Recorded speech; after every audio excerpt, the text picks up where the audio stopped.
In this era of guns, germs, and steel, it feels like they just opened the seventh seal. Feel like the rich trying to break the human will. So July 14th, we storming the Bastille. In this era of guns, germs, and steel, it feels like they just opened the seventh seal. Feel like the rich trying to break the human will. So July 14th, we storming the Bastille. Break the middle class with them subprime mortgages. Tell them there's gas and food and drug shortages. That's a lie, they stockpiling the storages. They bust up the unions, raid employee pension. Step by step slavery, we better pay attention. Microchipping students in the schools out in Texas. Where you think you going? Black boxes in your Lexus. Drugs in the water, messing up the purity. Rich 1%ers wanna rob Social Security. Face recognition, cameras everywhere. Bin Laden's dead, while them drones in the air. Gestapo police got the right to stop and frisk. Take your DNA samples, pop it on a disc. The NDAA got us all at high risk. Now corporations building prisons for the youth. Lock you up like Occupy when you speaking the truth. Like in this era of guns, germs, and steel, it feels like they just opened the seventh seal. Feel like the rich trying to break the human will. So July 14th, we storming the Bastille. In this era of guns, germs, and steel, it feels like they just opened the seventh seal.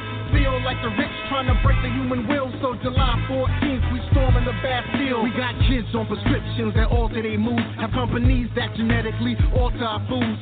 Shop at farmers markets and watch what you plant, yo. But be careful, them seeds might be Monsanto. Man-made weather, watch for climate change. 80-degree weather in January seems strange. Repo your land with eminent domain. Governmental research wanna hack in your brain. Now we in Africa till Africa's drained. Gangsta bankers are just draining our economy. Read Revelation, study your Deuteronomy. There's golden space, it's more than just astronomy. Plus they hiding cash in the cameras like from me.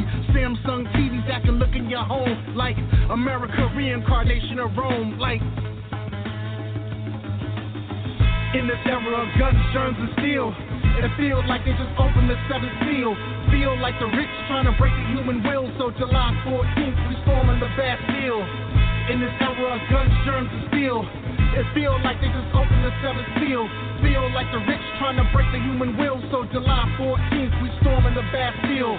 Gentrify the city, move the poor and the misfits. Take away our votes, gerrymander the districts. By the politicians, flood the super PACs. Rigged voting machines, don't count them hanging chads. They close in the public, open in the charter schools. Private interest groups are moving much smarter, fools. Increase your taxes, increase tuition, increase student loans.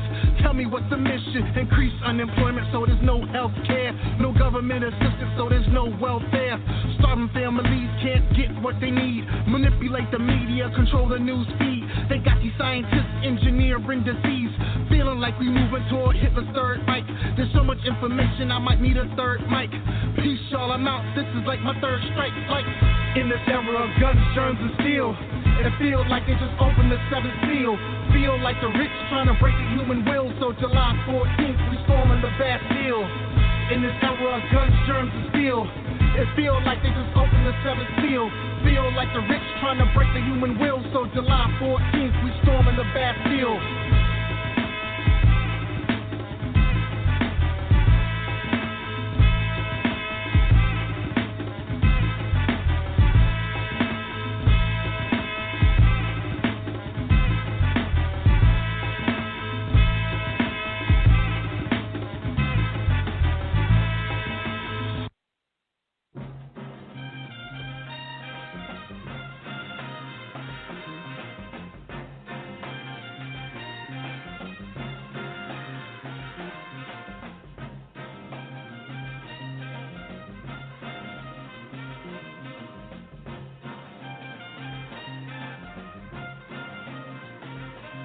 Source Nation. Join us now for The Pendulum with Dr. Samori Swygert, a platform that encourages the 4 Ds of philosophy: discussion, discourse, dialogue, and debate. Prepare to travel from the past, present, and have discussions of future implications and projections with a correlation to African Americans. These topics are intended to grab your attention, cause contemplation, and encourage some form of action. From the world to the White House to the hood and everything good, the pendulum is swinging your way. Source Nation, here is your host, Dr. Samori Swygert. That man staring back from the glass. Source Nation, how's everybody doing today? Now, if you like that song that you heard before the show started, that song is entitled July 14th, and that was by myself, Doc Swag, on the underground mixtape called The Reset Button, named July 14th because July 14th, 1879 is when they had the storming of the Bastille in France, where the oppressed citizens turned and rose up against. See, shall I say that? So, with that being said, welcome, Source Nation, again. We're back at it again for another weekend. Once again, I'm wishing you tremendous blessings with health, family, love, career success, spiritual progress, and the accomplishment of your dreams. Source Nation, we're going to get intellectually intimate, as we always do. And before we get started, you know the routine. You know the modus operandi. Get your coffee, get your wine, get your water. If you want to turn your water into wine, that's on you. And make sure you pass me my shoehorn so we can put my foot all up in the topics for today. Now, make sure you share them with your friends on Facebook, Twitter, and other social media platforms. I'm your host, Dr. Samori Swygert, a.k.a. Doc Swag. And I want to welcome you to my show, The Pendulum. Some say, well, why do you call it The Pendulum? Well, if you're just joining for the first time, I call it The Pendulum because the pendulum is an apparatus that people associate with the clock. It gauges time and space, and it traverses through time in a constant backward and forward motion. Some will say retrograde to anterograde. And this is what we do throughout the show as we engage topics. We have to connect the dots of the past, present, and future. Now, the show is designed to encourage the 4 Ds: debate, dialogue, discussion, and discourse. Now, gather your friends and family as we prepare to travel from the past, the present, and have discussions of future implications and projections with a correlation to African Americans, from the world to the White House to the hood and everything good. The pendulum is swinging your way. Today, Source Nation, for everybody that's tuned in, I'm very happy. We're going to have a very good, in-depth discussion. It's going to be very healthy. It's going to be mentally nutritious today, okay? We're going to learn some things, all right? Now, today we're joined by a very special guest, someone that has devoted all his time, energy, attention, creativity, health, and finances to his craft. He's fused and married the passion of his craft with the illumination of the oppression and subjugation of our people. A student of Juilliard School of Performing Arts and owner of his own theater and film company, a screenwriter, director, and producer. This gentleman took a bold and courageous stand and planted his feet in the fountain of what's called protest cinema. In a time when many athletes and entertainers have the eyes, the ears, and hearts of the multitudes and millions of fans, the majority remain mute and mum, especially when we talk about police brutality, gentrification, reparations, mass incarceration, and all the social, racial ills that African Americans suffer under. Dennis Leroy Kangalee used his talent and platform to speak truth to power in the arts. In 2001, Dennis wrote, produced, and directed cinematic portrayal of the possibilities of revolution through cinema and theater in the backdrop of the Amadou Diallo police killing. The film is pregnant with so many layers of conflict that questions the government, questions the police, questions the media establishment, and questions ourselves. The story is phenomenal, but what is even more phenomenal is what happened to the movie once released after September 11th struck. The film was too powerful and controversial of a message that it endured sabotage, governmental undermining, blackballing, and censorship from black film houses and more. Yet, embers resurfaced in the most timely, kairos, and needed moment in time, when in 2017, police brutality is rampant and the justice system has run amok. New feet, a new audience, and new avenues of distribution has resurrected this independent masterpiece. And we're going to talk all about it right here on The Pendulum today. Now, we're going to take a little break, and I'd be remiss if I didn't thank us because they make all this possible. Our sponsors are Zuliana Health, Wellness, and Fitness, Paper to Film Productions, Revolution Mills, Renovations, Meet My Types Matchmaking, Blend to Blend Juice Bar Boutique, Urban Grandstand Digital, and New Covenant of Praise Worship Center. Now, remember, this is a live show, so you can call in if you have questions or commentary, or you want to engage in the 4Ds that I always talk about: debate, dialogue, discussion, and discourse. And the number to call in, 619-924-0933. Once again, 619-924-0933. Source Nation, we're going to take a quick break, and after the break, we'll be having a discussion with Dennis Leroy Kangalee. Peace. Source Nation, stay tuned. You're listening live to The Pendulum with Dr. Samori Swygert.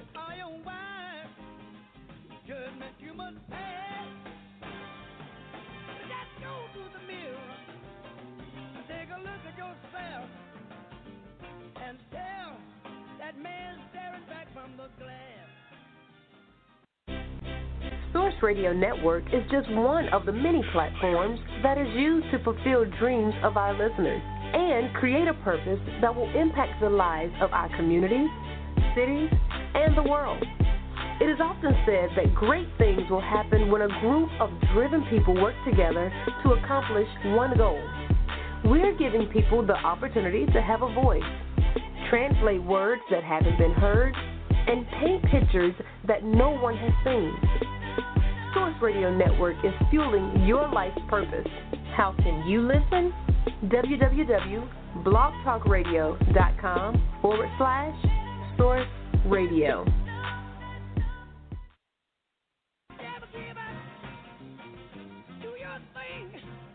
Welcome back, Source Nation. You're listening live to The Pendulum with Dr. Samori Swygert.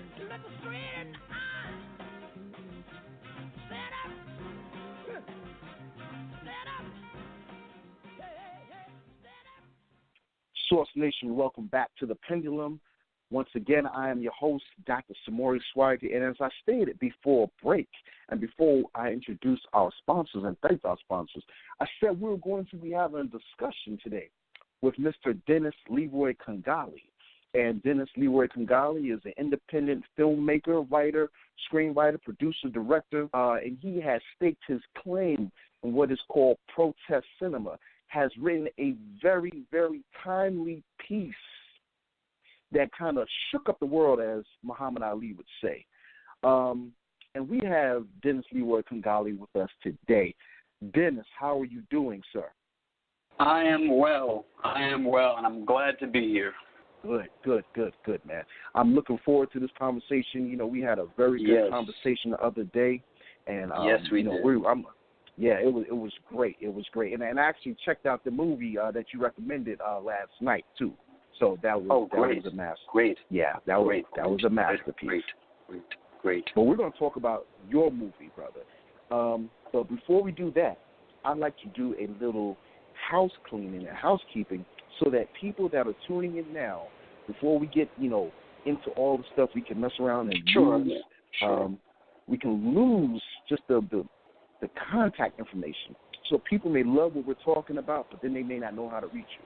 So with that being said, let the audience know how they can reach you, your social media handles, website, or whatever, or how they can look you up on YouTube. Sure. Oh, definitely. My personal website or my personal blog is my full name, Dennis Leroy Kangalee. Right, so it's DennisLeroyKangalee.wordpress.com. So it's a very, very simple blog I have. You can always contact me through that. And you can always contact us through the production company that I work with now, which is Speller Street Films. And that would be spellerstreetfilms@gmail.com. So any questions or any concerns, any requests for the film or ideas you have can always go to that email. Excellent. Any Twitter or Instagram or Facebook or just those two? I am on Facebook. You can find me on Facebook personally, yes. And the film, as an act of protest, does now have a Facebook page. And we're working on getting some other things going at the moment. But yes, we are on Facebook, so you can definitely find me on that. And there's also if you go to activeprotest.com, that's just the simple website for the movie, which we're working on now. Okay. All right. Great. Now, Dennis, people tuning in, people want to know, we've tagged a lot of people. People that are tuning in, they want to, they see this mastermind, writer, producer, director. What? Oh, you're making me nervous. No time for nervousness, brother. He said, mastermind. You're the doctor. Listen, you're the doctor. No, man. No. I'm here for treatment. No, we're going to give the audience a treatment tonight. It's meant for them to be treated. Sure. So, sure, absolutely. With that being said, briefly, you don't have to go in depth, but just tell us a little bit about yourself. Yeah, sure. My parents were from Trinidad originally. So I'm black and Indian, and I grew up in New York. So I'm first generation American, and I was born in Flushing, Queens, and but sort of came of age in Harlem. It's pretty much where I spent my 20s. And in my youth, I was an actor. I wanted to be a classical actor. I went to Juilliard, got a full scholarship. This is in the mid-'90s, and I hated it. And I realized that Juilliard was not the place for me. It's wonderful for other people. It depends what you want. The problem is, being an actor, you have to interpret other people's visions. So I was much more interested in being an artist. I had things I had to say, things I wanted to get off of my chest, things that consumed me and plagued me. I think it's very difficult for young black and young artists of color in general when they're in a lot of these institutions like conservatories, which are obviously are geared towards the development of European classics. So, at Juilliard, I had a bit of a gestalt experience there and realized, well, why should I only be studying Chekhov if I'm not able to study Amiri Baraka? It just made no sense to me. I mean, and that was a very, very, very big problem at Juilliard. So I got into a lot of trouble with all that. But I don't want to get too much into that. But when I left around 1997, I formed my own theater company, the Dionysus 2000 Theater Lab, and our intention was to revive a lot of the forgotten black classic dramas,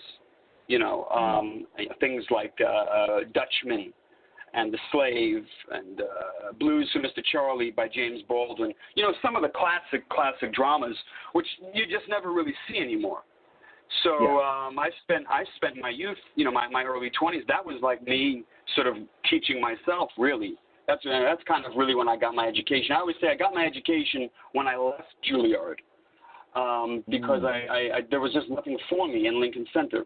So I went right up to Harlem and was a resident director at the National Black Theater. And I was, 22, I think 23 at the time, and I was pretty good. I mean, I was good. Wow. I was a good young director. Yeah, that's it. And I had the support. And so we did this for a couple of years. And around that time, obviously, this was during Giuliani's reign, Mayor Rudolph Giuliani's reign over New York at that time in the late 90s, which was a very bizarre time. For those of you who don't know, it was a really strange time. I mean, the 90s was a really weird period in general, I think. A lot of things happened in the 90s, which to this day, in retrospect, no one ever really talks about. I know a lot of the young people today think everything is all new, whether it's the Black Lives Matter issues or whatever it is, but there was a lot of stuff going on in the 90s, just in New York alone. And my response to that was coming out in the theater. I figured, well, you got to respond to it. I mean, I very much believe that the artist is a product of his time, which does not mean you have to be obsessed, by the way, with reading the newspaper. I don't want people to think that that's what I mean. That's nonsense. You have to be obsessed with feeling, and you have to have an awareness that's deeper than what the New York Times, of course, is telling you. I mean, that's complete hogwash. You have to know what's going on, and black people or anybody with a history of oppression often know this. I mean, we all know we talk one way when we're at home with each other, and then we go out and we act differently. The artist's task, politically anyway, is to try to take some of that and to try to allow that to manifest in whatever art form it is. So I was really trying to do that in the theater. And then I ran into a huge problem with Chase Bank, because Chase Bank at that time, this was in the early stages of what we now see as the huge gentrification issue that has taken over the entire country, by the way, right? It has ravaged the entire, all the cities. Yes. But, you know, again, in the late 90s, because of we were under Clinton, I don't know. I suppose there was also a strange similarity to the 70s. It was like people decided they would just go to the discos and just hang out, you know, in the 90s, everyone I knew, because money was flowing for a lot of people. No, it's true. Remember, the late 90s, a lot of people thought everything was great. So there was a lot of weird, insidious things happening with gentrification. And to make a long story short, the National Black Theater was in hock, basically, with the bank. And, you know, some ultimatums were made, and I don't know, of course, what eventually they worked out, but I do know that I was not asked to return after my very successful tenure there. And I was heartbroken, and I realized, well, this is all becoming a bit much. And then, of course, on the heels of all that, the Amadou Diallo incident occurred. Yes. So that was major. That was major, and that's what propelled me to do my final play, Blues from Mr. Charlie, the Baldwin play, as a sort of, you know, going away type of gift to the people of Harlem. When that incident occurred, I was deeply traumatized, and as you should be. And again, young people do tend to react, I think, in more appropriate ways than older people, because they haven't learned all of these weird, phony defense mechanisms. You know, they're the pathology of a young person responding to an act of racism, and an egregious act of racism is usually a bit more authentic. When that occurred to me, the only thing I thought about, of course, was Emmett Till. So when we were doing this Blues to Mr. Charlie play, of course, all of these things came together. You know, Diallo, Emmett Till, the past, the present. You know, I always call it a kind of cubistic experience, because you know, in cubism, you have the past, you have yesterday, today, and tomorrow in one room. You know, that's a kind of like what a cubist painting is. You've got all of these different things at once. And I felt like that was sort of the way to go. We needed to start making the equations of things that had happened yesterday with things that were happening today. And when I made, as an act of protest, which came out of this whole period, it was it was a hell of an experience, because the film had been edited literally a couple of days before 9/11. Now, the movie itself is really just about a young black actor who goes through what I call a kind of Stations of the Cross journey to figure out how he can eradicate racism, okay? He doesn't know if he should use his talent, okay, his art, or if he should do something more direct. He's tired of all of this kind of theoretical nonsense. He's sort of given up on art. He doesn't believe in it. And he's very, very frustrated with formal activism, which I was at the time as well. I had completely given up on any kind of formal activism after the Diallo incident in 1999, because I felt like everyone was full of themselves. I felt that the left, I don't know what the left had become, and certainly I've never been a fan of the liberal Democrats, because they've always consistently sold black people out. But I edited the film, and after 9/11 happened, it was extremely difficult to show any kind of work or any kind of film that, first of all, dealt with police brutality, number one, because don't forget, Rudolph Giuliani went from being demonized, by the most middle-of-the-road people, okay, before 9/11, okay? I'm a rich guy. Everyone, all of a sudden 9/11 happens, the guy is a hero. Right. So in my film, I have a character. I have a mayor character. The film deals very much with archetypes, and I have a mayor archetype, which I fashioned after Giuliani, and even used actual speeches he said. And I don't know who found out, but it caught wind to somebody, and I couldn't really get the film screened just in New York alone. Now, which is very troubling because this was a very New York type of movie. This is, if Spike Lee hadn't been able to have gotten Do the Right Thing shown, everybody would have been shocked. Everyone would have said, "What do you mean? That's impossible." So, and I'm not trying to compare it, but it was extremely difficult for me to understand what was happening in New York in general. And that's when I began to see, of course, that it was all really a bit of a joke, too, that once 9/11 happened, patriotism and all this other nationalism and all that other stuff trumped everything. And you certainly can't talk about police brutality and be a good person, apparently. So I was in trouble. Yeah, I was blacklisted. There were art house theaters that told me, pleading, crying to me, telling me they would love to show the film because they believed in what I was doing, but there was no way because they would get in trouble. And they would show me letters, that they had been given. I used to have a whole collection of all these letters, from Dennis, the mayor's office. Dennis, just 1 second. Now, I hope everybody that's tuned in and listening, do you hear what he's saying? This is how you have governmental influence impacting the creativity, impacting individuals, impacting institutions right here. This is what you're saying. You're saying this right. He's telling you this is what happened. And the other thing, Dennis, what I want you to do, like, very briefly, I don't want to leave any stone unturned. See, you said, you and I know Amadou Diallo, right? But it's 2017.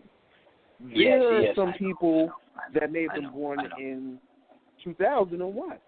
2000. I know, of course. They don't know Amadou Diallo. Tell them briefly what happened and who's Amadou Diallo. For those of you who don't know, you can certainly look it up. But it was Amadou Diallo was an African merchant. Okay, he was a street merchant. He lived in the Bronx, which is very common, and there are a lot of merchants who live all over the city, and many of them are African. And Amadou Diallo was actually at home in front of his building one evening in the Bronx, and there were four NYPD officers supposedly were looking for someone, and they thought that Amadou Diallo was their man, okay? They thought he was their man. Now, in front of his building, they told him to stop, to halt, all this stuff that they do. And he said, hey, he didn't really understand what was going on, and he tried to show them who he was with his ID. That was a very big thing, too, IDs at the time. I don't know if it's still stressed anymore. I don't have kids, so I don't have anyone to stress it to. But black men always have to have their ID. Right. Everyone knows that. Right. So he reached into his pocket to reveal his wallet. They claimed they thought he was taking out a gun, which is nonsense. In any event, they shot this poor brother 41 times. 41 times. There were 41 bullets. This is outside his apartment building in the Bronx. And everyone I knew personally was outraged. It was very strange. I have to tell you, it was very strange. Even today, I don't see the same type of responses all across the boards, mind you. But back then, I do have to say, there were a lot of people I knew. I was doing a little bit of construction work at the time to help make my film, and there were guys I knew in construction, white working-class men, who were very upset about this. But you see, no one ever talks about that. No one ever talks about that. You know? Right. So. Right. All right. Well, thank you for that. That is the educational piece for those that may be, 17, 18, that are tuned in and listening. You now know who Amadou Diallo was and what happened to him at the hands of NYPD during the Rudolph Giuliani administration. Now, Dennis, I want you to go back to, you were saying there were film houses that had letters from the office saying that they can't show your film. Yeah, that was a very disturbing thing. I mean, many of these places no longer exist, sadly. New York has changed so much in terms of the arts. It's very, very difficult in general to have any kind of independent screen filmed anywhere in New York now, unless you're severely connected. But that's because the independent world has become just another, catchphrase. It's big business, independent film now. It's sexy and it's big business and it's not really independent at all. But yeah, there were a lot of people who felt bad about it. I mean, I did screen it. I was able to screen it at the Anthology Film Archives, which is a major New York landmark that was founded by Jonas Mekas, I think in the 50s, early 50s, I think. And his whole goal was to show all kinds of alternative cinema, anything that was alternative to Hollywood. And so, it was screened there, I think, for the first time before it went to the Pan-African Film Festival in Los Angeles, and that was in 2002. But that whole period was just extremely toxic, and no one really wanted to get into it. People kept saying the timing was just too bad, and we have to heal. There was a lot of that talk after 9/11 about we have to heal. No one ever wants to talk about black people having to heal, but they always want to talk about all of these other national disasters. But it had a corrosive effect on me, though. Yes, not being able to show it and feeling like I didn't have much support. I got very depressed. I was very, very depressed about it. Well, even in your depression, and even with, in your depression, and with the suppression of your film, I want you to tell the audience, how was your film received overseas, though, by different demographics? Yes, interestingly enough, the film, I at the time, I had been pulled out of my depression. I fell in love, which is very good for depression.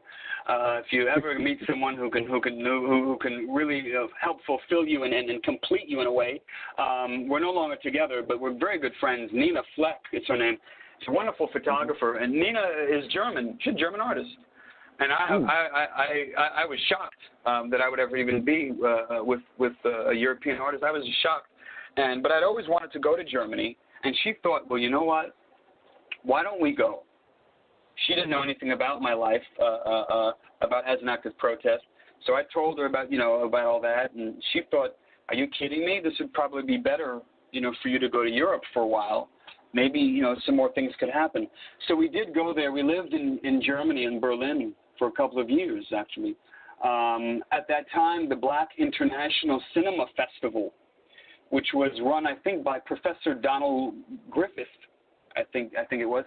He was showing films in Paris and Berlin, and he decided to show as an act of protest the original cut that I had in Paris and Berlin, and it was received quite well, I have to say. And interestingly enough, a lot of the Turkish guys that I met there, a lot of the Turkish people really liked it a lot. I mean, the Arabs seem to have been severely into the film. So much so is that there was at one point, there were a bunch of bootleg copies of the film in Berlin, circulating. And I thought that was funny. And that was something I was very proud of. Right. But I think because of in a way, because of the Pan-Africanist reach, I think, of the film, because the movie is obviously very specific, but any work of art that's specific is also open up to a general interpretation. That's what's so powerful about art, is that the more specific actually you are, the more universal it becomes. You know, if you're doing a story about that great Irish family down the block, all of a sudden you'll discover that people all over the world can identify with it. Well, that's the whole power of art. And in a Pan-Africanist stretch, there were a lot, in Berlin in particular, I was meeting a great different type of all sorts of black people and all sorts of Arabs and all sorts of Africans throughout the stretch of that continent who were going through Berlin. And many of them were even the ones who were not involved in art or cinema, were extremely taken with the movie. So it was quite fascinating. You know, I didn't understand what was happening. I thought, wow, this is crazy. You know, and it was beautiful. It was a beautiful thing to see, and it was humbling, and yet it was frustrating again. You know, but again, it's almost like the typical story of an African American artist leaving America. You know, look at all of our great jazz musicians who've constantly done that. Listen, to this day, you've got a lot of hip-hop artists who have to go to Europe. I mean the real ones. I don't mean the nonsense ones. I mean like the real underground ones, because they don't have an audience here who will help them. Right. They have to go. So it's fascinating how that works, but it's deeply troubling. I mean, there's a huge problem in particular when it comes to movies, I think, for black Americans in this country. We seem to be obsessed with the Hollywood model, and that has just been the bane of my existence. Whether it's political or not is irrelevant. This obsession with black excellence via the Hollywood scene, to me, is preposterous. It's ridiculous. It's a pathology that is a result of a sick, colonized mind. I mean, I don't really care if you win an Oscar. That's like the furthest thing from my mind. You should be more concerned with the brother down the block. What does he think about your work? But you see, we don't do that anymore. We don't have that kind of relationship with each other. You know, Paul Mooney always says, "Be neighborhood, not Hollywood." Right. You know, you got to know who you are. It really does mean a lot. And I know nowadays, you know, people don't really see it that way. And if you look at our pop stars now, and, you know, I'm not signaling out anybody, but for the most part, they're all pretty much the same person. Yes. Yeah. They really are. Yeah. You're right. And you know, and they I don't really believe people think they care, whether it's about social issues or politics. I mean, what does politics even mean anymore? No one actually even knows, you know. I mean, it's become a lot of hot talk and a lot of push buttoning and BuzzFeed articles and you know, a lot of nonsense. And black suffrage has become a great selling point. I think we're beyond the realm of black exploitation pictures. We willingly exploit ourselves. Yeah. And we have no analysis about anything. And when I say we have no analysis, listeners, I don't mean you don't have an analysis. I mean our movies, our films. It's very rare to ever see, for example, a mainstream, quote-unquote, political movie where you actually really do see people of color engaging in an authentic discussion about their problem. You rarely see that. As an act of protest has that. So you believe, at least in those scenes, you believe that, you know, these people are actually having a discussion about something that's real. And that's part of what makes it such a revolutionary type of movie, actually, is because of what they're actually saying to each other. Right. You know. For those that are just tuning in to the Pendulum, this is Dr. Samori Swygert, the host. We're having a conversation with Dennis Leroy Kangalee and Kangalee. I'm sorry. And Kangalee, no problem. I've been called worse things. Don't worry. No, I've been letting make sure I get names correct. It's very important. No, you got it. You got it, brother. No, you're good. You're good. All right. And we're discussing his films as an act of protest. Now, Dennis, in your film, I'm not I am not immersed and raised in theater and cinema such as yourself.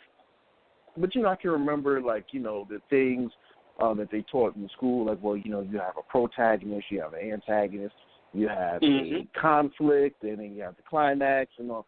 Well, you have these two gentlemen, Cairo and Abner.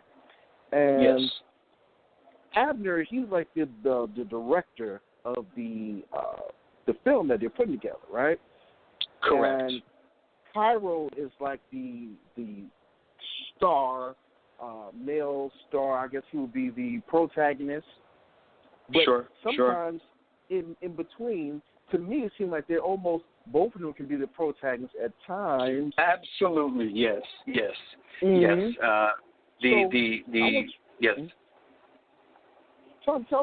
what your thoughts are. No, you're good. Tell me what your thoughts are as far as them both being the protagonists, but they're both rising to the same conflict, and I want you to detail what that conflict is. Sure. One of the for all of my artistic, high-minded proclivities, and as avant-garde as I like to be, I'm influenced by most of the movies everyone else has seen. I mean, I saw The Godfather like everyone else, but and I bring that up because in The Godfather you don't actually realize who the story is actually about until about halfway into the movie, right? If everyone remembers in The Godfather, you're not actually introduced to Michael Corleone until about halfway into the movie. Right. And then the movie becomes something different, doesn't it, guys? The movie then becomes a whole other thing. So I always liked that convention. I always thought that was something that was a very, very theatrical and interesting way to set some things up. So in a way, I was kind of approaching the first quarter of the film in that sense. I wanted Abner, the character I play, who's a theater director, to sort of, I wanted everyone to sort of think it was going to be Abner's movie to a certain degree, and to present all of the initial conflicts that we see in the film in the first half hour. So Abner, he's dealing with the artistic crisis. He's dealing with gentrification. He's dealing with betrayal. He is dealing with business and white producers and people who want to take over his art. And all while this is happening, Cairo, his best friend and the actor in the film, is observing to a certain degree. He's sort of stepping away. He's observing all that's happening to his friend. And he sees slowly that it's having a very corrosive effect. He sees that there's something wrong with the system. And Cairo, in the first half hour of the movie, is a sponge. Everything that happens, from the police brutality incidences that he reads about on TV or in the paper to what his friend Abner is going through, everything. He is just taking it all in, okay? Taking it all in. And he's a very Apollonian gentleman, he's very soft-spoken in the beginning and very, very dignified. And Abner is the Dionysic one. He's the neurotic one. He's the crazy one, and the confrontational one.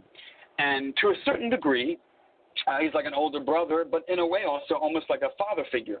So it becomes an interesting dynamic with them. And listen, those two characters were both aspects of my own life, really. And I like the idea of playing with duality.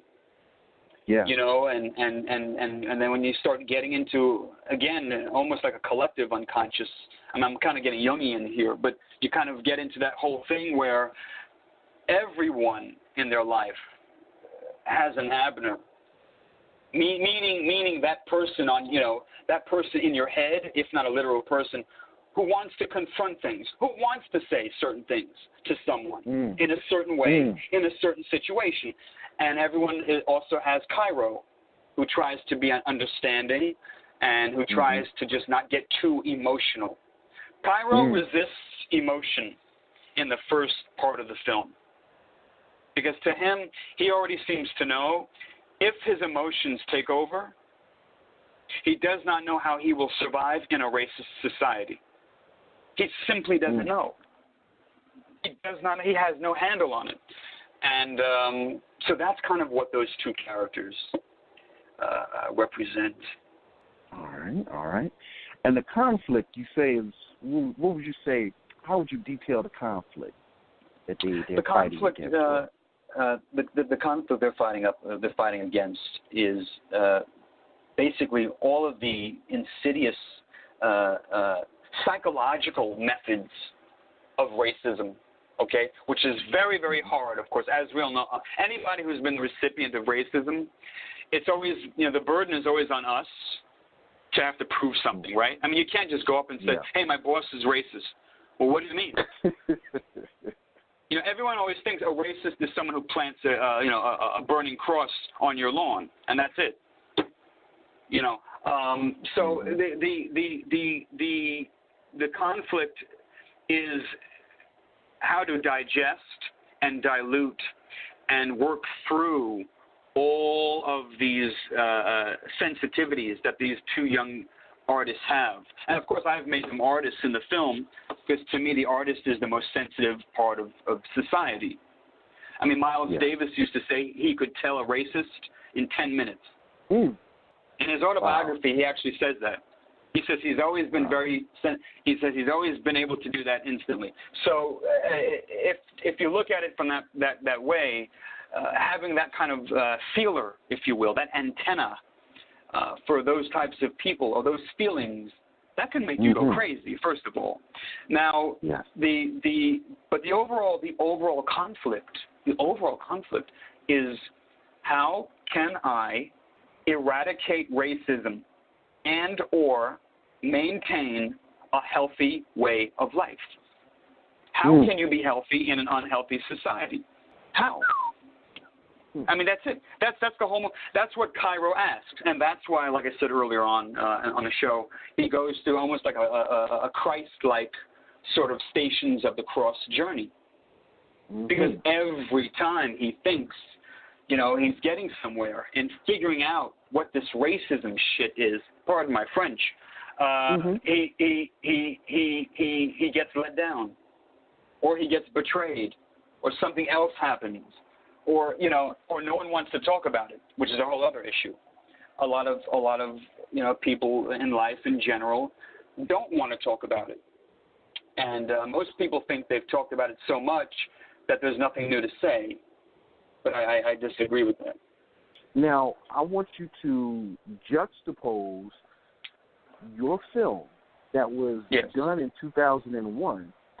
Fast forward this to 2017. When I looked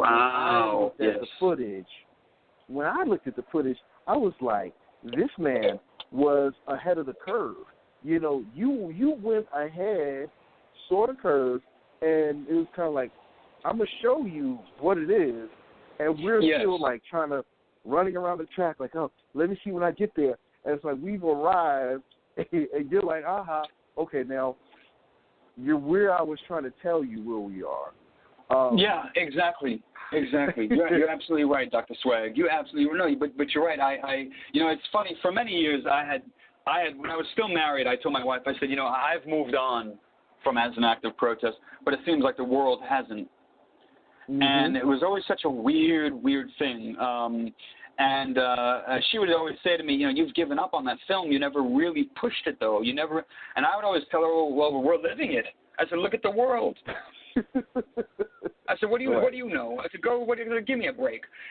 But she was right, But chauvinism, that's my own chauvinism. I didn't want to listen to her. But when Christopher Everett had entered my life, this brother who works, he's the founder of Speller Street Films, and his film Wilmington on Fire, which was a great documentary he did about the 1898 Wilmington riots and the massacre. I saw the documentary, loved it, and Chris and I had been corresponding because we were involved on another film project that I had written, and at one point he was going to do, but that fell through. And Chris had one day said to me, he said, I just don't understand, why are you not re-releasing As an Act of Protest? you never got, the film never got the attention it deserved. And I know you didn't have the resources at the time, but we're in a whole new age. And he was basically telling me what we needed to do, because he said to me, that with the litany, okay, of police brutality shootings, guys, that have occurred just over the past 10 years. Let's just talk about the past 10 years. You don't even have to go any further than that. It's astounding that we all seem to be living this sort of weird Groundhog Day. I mean, it's astounding to me that mothers still weep like Emmett Till's mother, and it's astounding to me that we all think that there's always going to be tomorrow will be a better day, but it won't, guys. It won't. And there needs to be films that begin to express the great angst that we feel. And Chris Everett told me, he said, brother, we have got to show this film again. And he convinced me. If it wasn't for him, we wouldn't be talking right now. He convinced me. He said, look, there's no way that we can't do this. I mean, when Philando Castile had been killed, well, first of all, the fact that it was even caught on video is chilling enough. Yeah.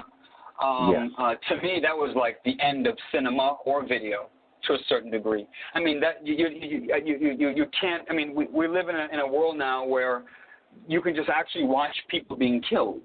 I mean, you can watch that as media. You can watch that. This exceeds the Kennedy assassination, the Zapruder film. This stuff exceeds all of that now because it's so prevalent. Most of us are inured to it. We're inured to it. We are, and we know we are. Most of us know that we're inured to seeing black bodies getting busted up. You have to be honest about it, and that to me is psychotic. So I don't know what to do other than, as an artist, other than to address it. Now, when Castile had been killed, for example, Christopher Everett had said, he said, that's it, man. He said, you see what's going on? He said, your film is showing also what could happen now. And then if you guys remember, I think it was last summer, was it? Micah Johnson and Gavin Long, some of the young men who cracked up. They retaliated. And that's what my character does as an act of protest. It leads to that. So it all began to freak me out, and I thought, this is true. We have to address it, and you're right. And Chris had a wonderful contact with Raleigh Film Underground, and the woman who runs that is Emily Alexander, who is a wonderful, wonderful human being, and she often screens all kinds of cult films in Raleigh, and was down to do this. And their idea was, look, let's get a screening going, and let's slowly get some interest. Let's regalvanize some interest in this type of cinema, in this movie. Let's try to maybe remaster it. It's Chris Everett's goal is to get it out on DVD in the fall, because our intention really is to try to get back on the college circuit and on the art house circuit and see if we can do some screenings and maybe some lectures about it. But in light of everything that's happened, it's surreal, Dr. Swag. It's becoming now, you almost don't really know where you're at.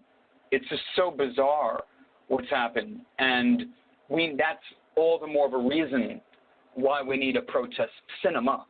We had protest music.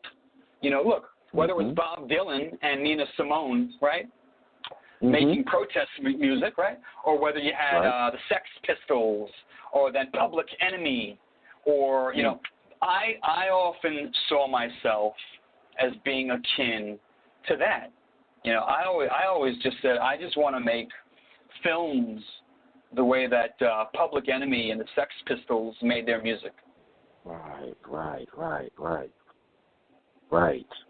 I just wanted to just go at it and destroy what needed to be destroyed, and say what needed to be said, and to be passionate and righteous about it, you know, and aggressive about it when you have to be. And I think that's been lost. I think a lot of so-called political movies are defanged. They have no venom. I don't know. I don't really know who they're for. It all seems to be this sort of weird white gaze kind of movie, and you don't really know what these movies are, what they're doing. They all seem to have this weird neoliberal agenda. It's just, you know, especially when they're dealing again with quote unquote black subjects. You know, and you know, it's like there's a movie now. Catherine Bigelow is putting out about Detroit, and I mean, these movies make me cringe because I can already see right through it. I already know what that is. I mean, this is the same woman who made Zero Dark 30. I'm sorry, I just don't see how these types of people expect me to believe that they're truly making films that are have an interest in anything that happens, first of all, to black people. Anything, right. First of all, or anything that's actually political, meaning to be critical of the establishment, to be critical of capitalism and racism, and to see how they're intertwined and intermingled. We don't have those types of films like that. We have Disney movies. You know, Oprah Winfrey produces Disney movies that deal slightly with some sort of racial problem, and they're always very easy to watch, and they're beautiful to look at. But to me, a movie about racism should be ugly to look at. So even aesthetically, I'm against the pretty picture movie, just from a radical sensibility. I'm against that because I don't see how you can. I think form follows function. And I think, again, like in some of the greatest jazz, you know, when they experimented with different sounds, or when they moved further and further away from doing just sort of like the typical melody of a song to really get to the heart of it, I think that's something cinema can still do, you know. And look, it's done in certain quarters. Listen, there's some wonderful filmmakers whom I've been able to surround myself with, and Vagabond Beaumont, Mtume Gant, Kofi Yaboa, again Christopher Everett. I mean, these are just some of the filmmakers who are extremely revolutionary and extremely serious about what it is that they do. But for some reason, Black American filmmakers in particular always seem to, or filmmakers of color in general, if they're very serious and very politically minded, they always get either patronized or insulted, or we're not taken serious, or they try to make us sound like we're crackpots because we're not interested in making a movie like Get Out, like Jordan Peele or something, or some movie that kind of appeals, you know, to the white liberal mainstream. And that's the problem. That's the problem. That's actually part of the problem. You have to actually appeal to them in order to get a quote-unquote political movie through the doors of the quote-unquote industry. It's bizarre. The whole thing is weird. Well, let me ask you this. With you saying that, and going through what you went through in 2001, and now being 2017, we talked about this the other day, where the medium for distribution has kind of changed up now. Like, you know, like you see, like Tariq Nasheed, he did Hidden Color series, and he's done pretty well financially without really having to say, look, I got to have, you know, Hollywood has got a green like this. And Absolutely. There's no way. Hollywood shouldn't even be an afterthought. And I've never believed that Hollywood should be an afterthought or a thought in general. There are many, many ways of being truly independent. Haile Gerima is a perfect example, who for many years, the great Ethiopian filmmaker, I mean, he's American, he's here now. He's been in America for forever now. But he's a phenomenal filmmaker and one of our greatest living filmmakers. He's been able to be purely independent. Now, so there are a lot of different ways one can go about that. I mean, Vagabond Beaumont does it with his Radical Film Network, and He makes a lot of his own films and just doesn't care. Christopher Everett with Wilmington on Fire, Netflix approached him. He said, please, I'm not even going to deal with you. Wow. He was able to have more successful screenings on his own. And Chris didn't make any money, but that's not the point. He was able to at least not have a lot of debt, okay? Right. And to have control, and he had control of his film, and now he's trying to sell his film on DVD, you know, and that's the model, and that's why, you know, his whole idea of being able to just sort of get back on the horse and say, let's take some control. We gotta all kind of get over this now. We got to think differently now. And he's right. I mean, listen, you know, it was because of him that I knew that I allowed some of the clips to go up on YouTube, and and started to find ways of getting the momentum again for the film, because I know we live in a different age, and we have to be in charge of that. You know, we live in a crazy world. The media is nuts. The technology is off the hook. I mean, I'm 41. Sometimes I feel like I'm 90. I feel like I don't understand anything half the time.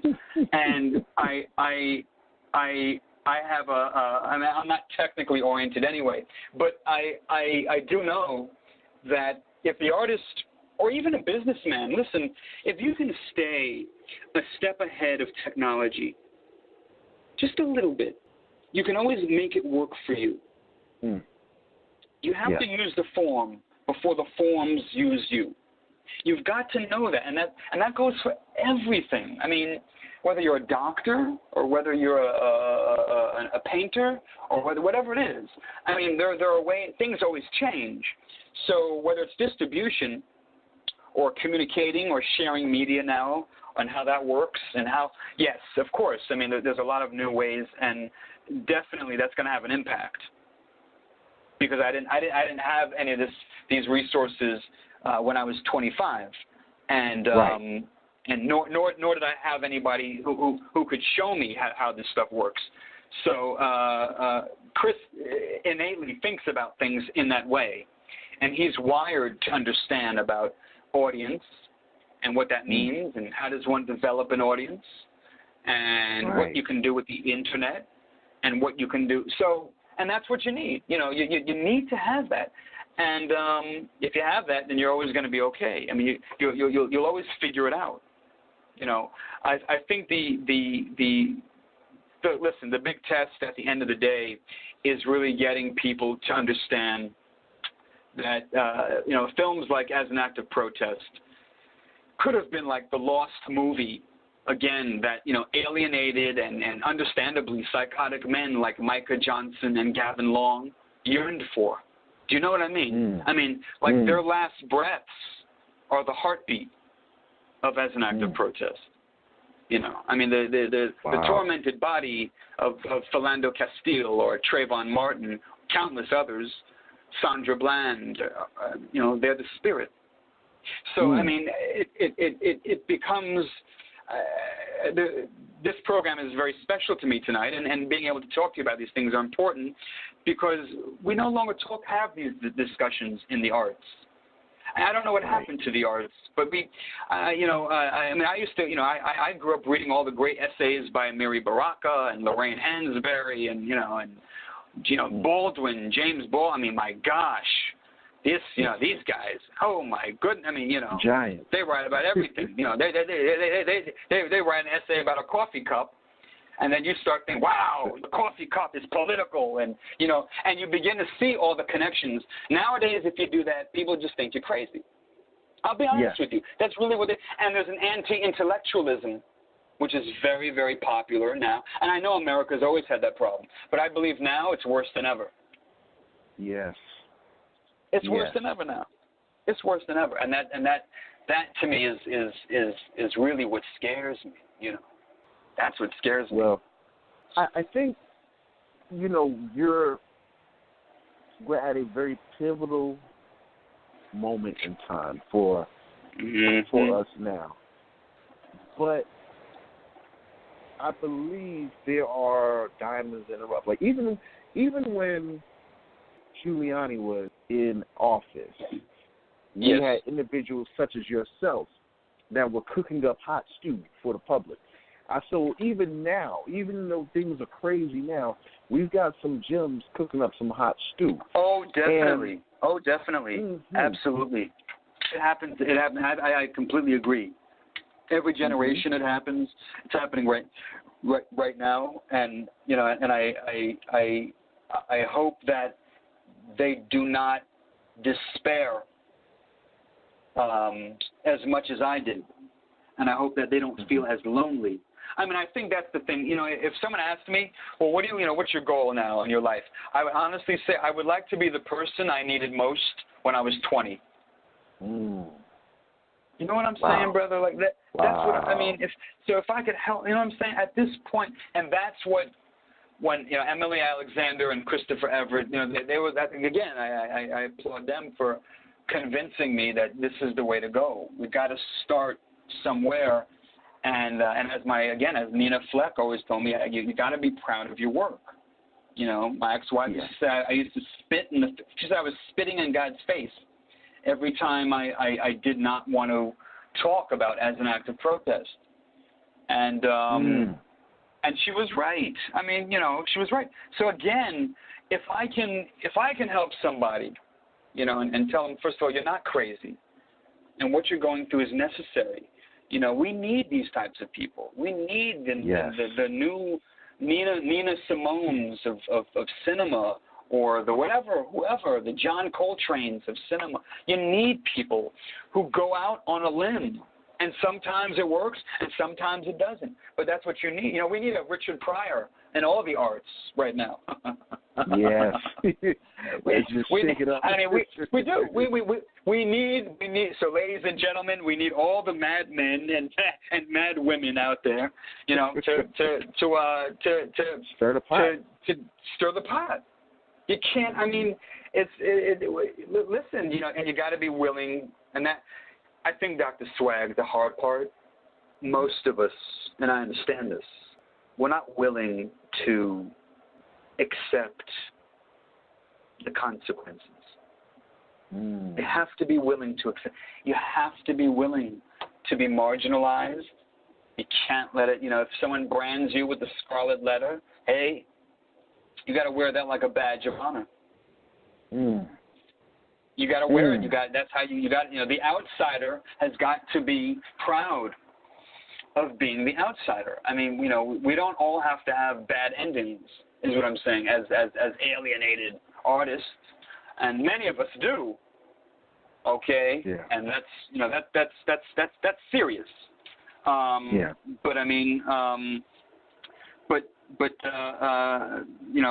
there are still wonderful artists who are stable and who are not mainstream, and who are, listen, whether it's a great filmmaker, gosh, like Julie Dash, who still does her thing, or Billy Woodbury, who just put out a documentary on the poet Bob Kaufman. I think it's called "And When I Die, I Won't Stay Dead." I have not seen it, but I am a huge Billy Woodbury fan, and he did a movie with Charles Burnett called "Bless Their Little Hearts," and which is a classic.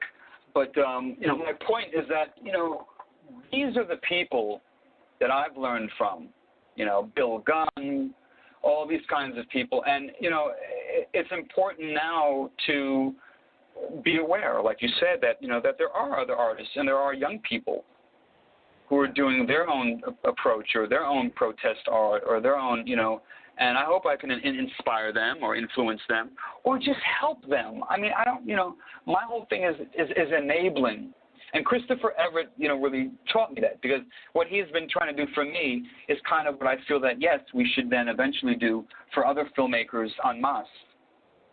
Because and Christopher is very much into that, and helping people now who he feels are marginalized, because he himself knows what that's like. So I think it's really about finding kindred spirits, and they are out there. It's again, but it's hard. It's hard. It's like, I don't know. It's like, I guess like a woman finding a good gynecologist or something. I don't know, but it's probably very. Do you know what I mean? I've heard that it's like the hardest thing the hardest thing to find, and maybe that it's true to find someone you can connect with politically and artistically. Nowadays is very, very difficult. Usually it's one-sided. Right. Well, I think that there's conversations I'm having. I guess also depends on who you hang around.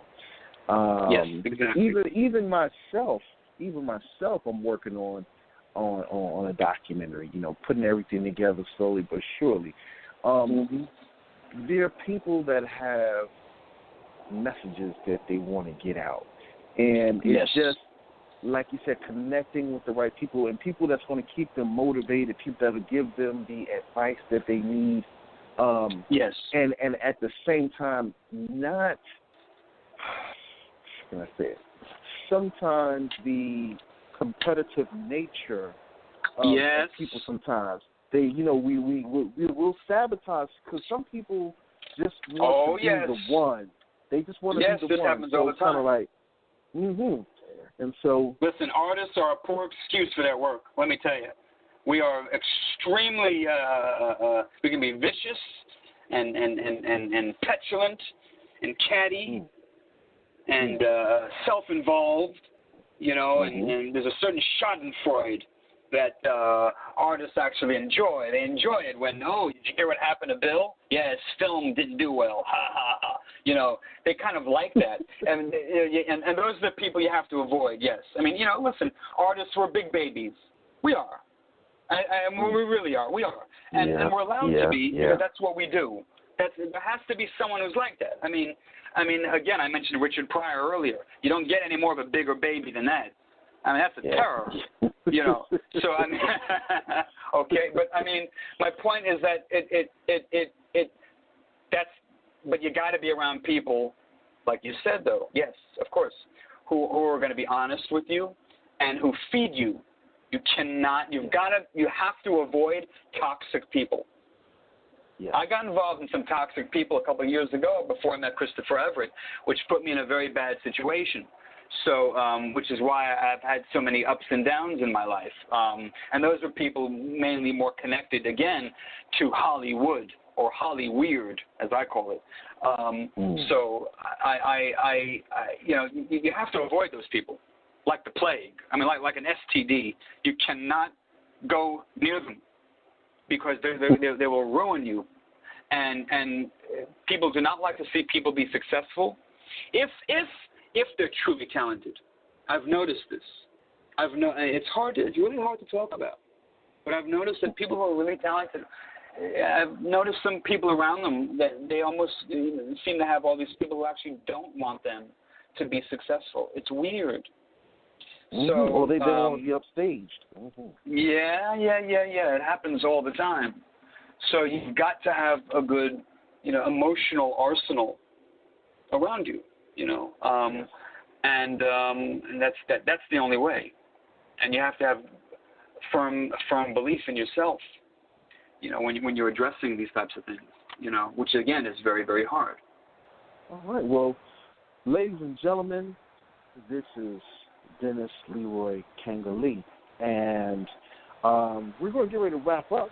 It's definitely been a pleasure, but before I wrap up, briefly, is there anything you want to get to the people and remind them of how they can get in contact with you? Any dates and times? Yes. You said you have something coming up in July, too, Yes, right? guys, yes. Yeah. Listen, this is all going to be kicked off on July 15th at King's, okay, which is in North Carolina. It's in Raleigh, 14 West Martin Street.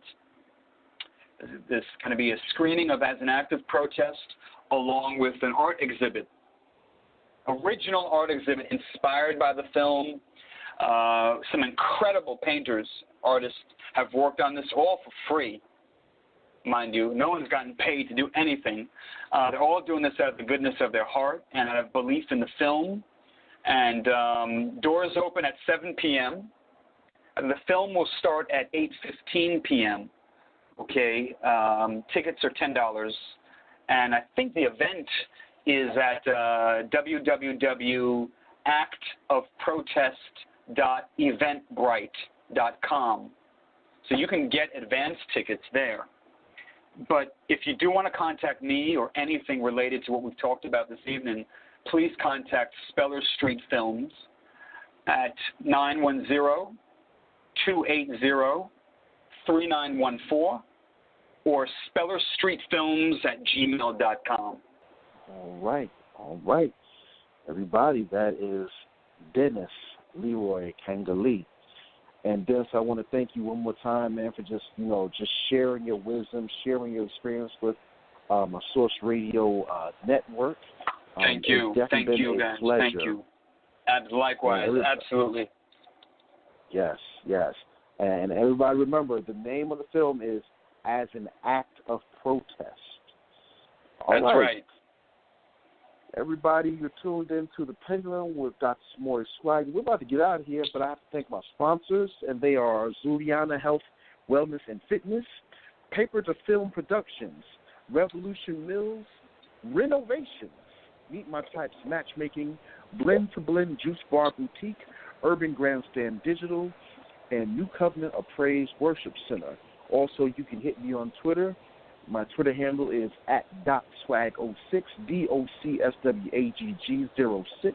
My website, www.blackladder.net. Black like the color, ladder like the device you climb, .net. It is not a .com, it's a .net. Facebook fan page, 2MASC. That stands for 2 Minutes and Some Change, 2MASC. And if you go to YouTube or Google, you can just type in my name, Samori Swygert, SAMORI, Swygert, SWYGERT, and you'll get a lot of different blogs and articles and YouTube videos and audios that I do.